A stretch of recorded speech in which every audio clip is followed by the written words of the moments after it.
Alright, eto na nga. Dito na natin susubukan ang ating bagong razor. Sa sobrang excited sa T9 mini razor, nalito na kung paano gagawin. Nilagyan na ng protector, gumamit pa ng suklay.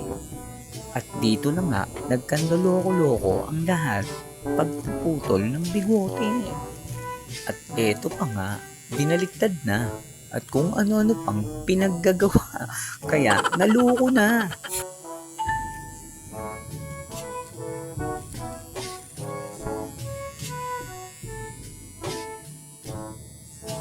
Anong ginagawa mo?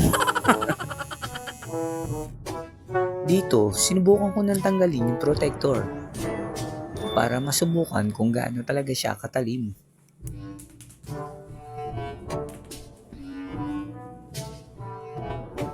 At eto na naman ang style niyang pabaliktad.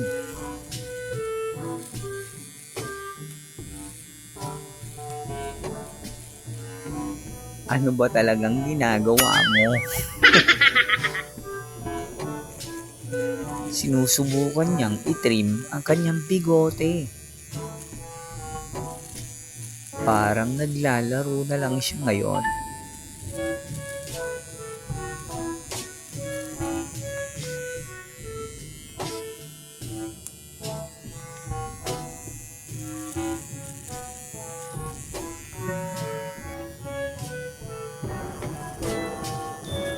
At dito nga, natapyes na lahat kaya tinuloy-tuloy na niya ang pag-ubos sa kanyang bigote. Dito, talagang naramdaman niya kung gaano katalim itong razor na to. The best. Napakatalim. Pero hindi siya nakakasugat ng balat kahit walang protector. Alright, oras na para maging mabilis.